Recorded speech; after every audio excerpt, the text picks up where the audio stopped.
This video is sponsored by the War Games Research Group. I'm trying to build a complete compendium to teach new players how to play DBMM, so please like the video, comment and subscribe so this series gets shown to more people. This topic is a big one, so it's going to be a two-parter. I find the biggest stumbling block that new players have with DBMM is that once they've set up their nice organised battle line, they find they don't really understand both the rules of the movement system and how they could choose to utilise the different manoeuvres to defend against the enemy. This can lead to a bit of analysis paralysis. So this episode is going to go through all the possible manoeuvres you can do with your groups, along with some realistic gameplay examples of how you might use them, rather than just abstract presentations of how to do the manoeuvres. Next week, once we've understood the manoeuvres that are available, we'll discuss how the pip allocation for different moves can be calculated.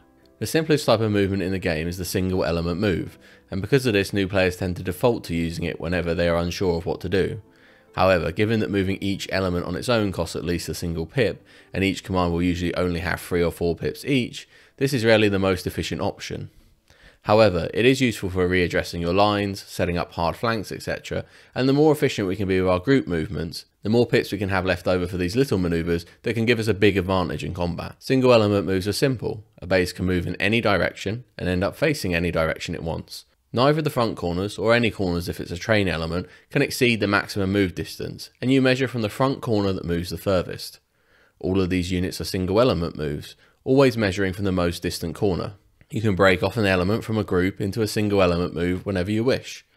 A common use of a single element move might be to set up a hard flank. Only ships, train elements, or expendables are unique and move differently, and change direction only by pivoting on their corner or turning 180 degrees around.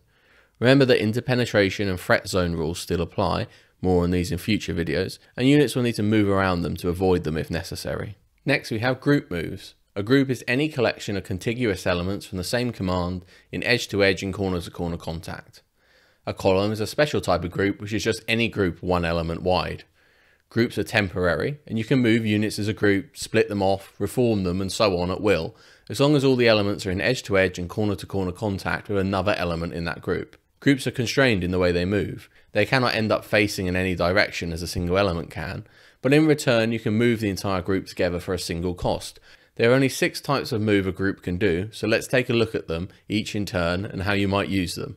The simplest form of group move is straight ahead. The maximum move of a group is always reduced to its slowest element. The entire force moves ahead together. The group cannot shift obliquely except to line up in an enemy's threat zone, otherwise it just moves straight forwards. Here the Macedonian pikes advance as one group upon the enemy foot troops, with a mounted command in reserve. How will the Persian player respond to this? The Persian player decides he's going to use his mounted command to outflank the slow moving pikes. He chooses to use the second manoeuvre, contracting from a line into a column. To do this, he nominates a unit and it moves forwards the distance of the slowest element in the group.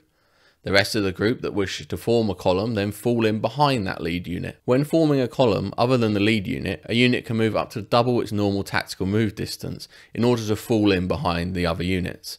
This is a rare case in which a base may exceed its maximum move distance. The column also cannot end any further back than the rear of the formation that was there in the beginning. If a unit starts more than 400 paces away from enemy groups, it may perform a series of march moves, and as such the Persian player moves again, shooting off to outflank the Macedonians.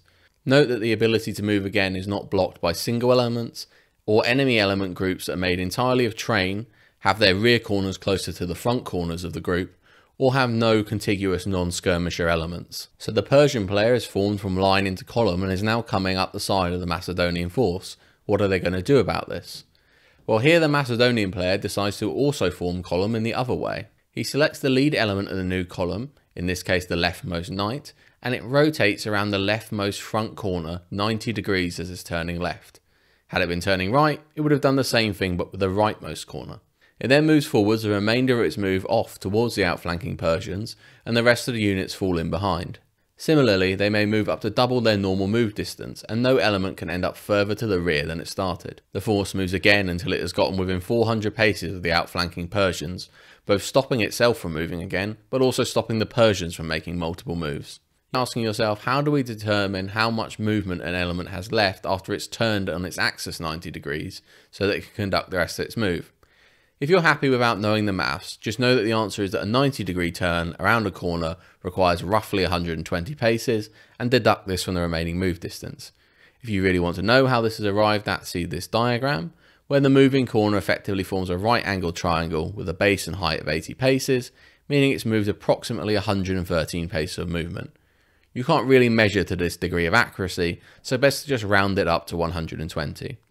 Do not stress yourself over this concept, just remember that a 90-degree turn to form a column, or in any other case, is always around 120 paces, regardless of the base size you use, and you'll be fine. The final thing to note about this manoeuvre is that because you're turning on a corner, it moves the unit slightly forwards of where it was previously.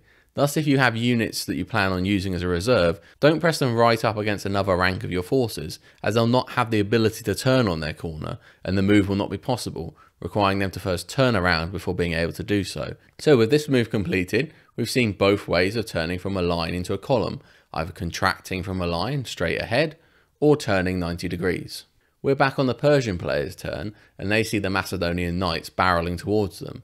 Thus they want to turn 90 degrees and form a battle line against the Macedonians. They thus select the lead element of the column, and just as the Macedonian element had before, it turns on its corner and the units behind it do the same, moving into edge-to-edge contact. Using this manoeuvre, you may form up to a 2-deep battle line if mounted, and up to a 4-deep line if foot. No unit may move more than its maximum distance. This manoeuvre uses the entire move, and the group cannot move again until next turn, as it's locked in place by the Macedonian forces. Finally, the Macedonians wish to form from column into line in the direction they are facing, and as such they expand into line. The lead element remains stationary, and units can form up on either flank with their front edge in line with the stationary unit, as if moving as single elements. Again, no unit may move more than its maximum move distance. Units may also form up rear ranks touching the front ranks, and would do so if they cannot reach the front rank and wish to remain part of the group. Units here are moving diagonally, so make sure to measure to ensure that each element is not exceeding its maximum move.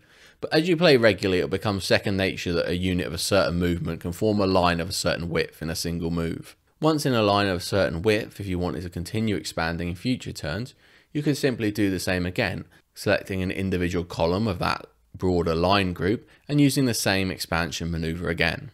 So those are the 4 most useful maneuvers, and you notice that they're mirrors of each other. The Persians contracted their line into a column to start a flanking attack, while the Macedonians turned into a column to respond. The Persians then effectively did the opposite procedure to the Macedonians to turn back into line again, and the Macedonians expanded their column back out into line. The use of switching from column to line and vice versa to turn a maneuver is going to be the key to launching a successful flanking attack. In general, it's often good to try to maneuver as columns and then turn into line at the last moment to face the enemy. The first of the final 2 maneuvers a group can do is turning 180 degrees. This can be done once per turn, either at the start or the end of a movement, but only by groups of disheartened troops or by entirely regular land elements, cavalry and/or light troops and their general. This can be useful not only for retreating, but also if you need a rear rank to break away from the formation to rescue another part of your line. Once the turn is complete, conduct your normal movement. Measure the movement from the initial front edge to the final rear edge. Finally, a wide group can wheel once per move. For a normal wheel, the group must be between 2 to 8 bases wide. One corner of the group remains fixed, while the far side moves as so, and lay a second measure along its line and rotate the entire formation. Any remaining movement after that turn can then be used to move the formation straight ahead. The wider the formation, the less degrees it will be able to turn with the same amount of movement. Thus, if you're trying to flank your opponent, it's advisable not to try and march an 8-element wide line towards the enemy and then slowly wheel it into position, especially with foot troops, which is often a common mistake made by players coming from other systems. Instead, form a column and then form line as shown earlier. Wheeling instead is useful for making small movements to respond to enemy maneuvers, to align your ranged troops more effectively, or to get around difficult and impassable terrain with your formation intact, but it's less useful for doing large turns to outflank the enemy. Finally, a column can also wheel. It may wheel as many times as it wishes, but if it does so, the bases in the rear of the column follow the same pattern and wheel in the same places, often leaving the column with these bends in it, only touching corner to corner. It may continue to move as a column, but it's a risky position to be caught in by an opposing force.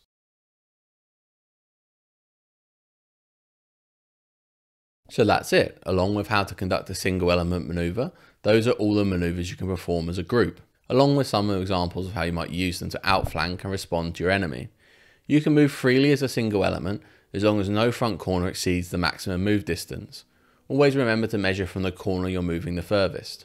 As a group, you can move either straight forwards, you can form into a column by moving an element forwards and having the rest fall in behind, or by having an element turn 90 degrees. You can then reform the line by turning your column 90 degrees or expanding back out into line. These are your principal tools for movement. Beyond this, you can either wheel as a wide group once or multiple times as a column, and turn 180 degrees once per turn at either the start or the end of the move if the troop types or situation allow it. The most important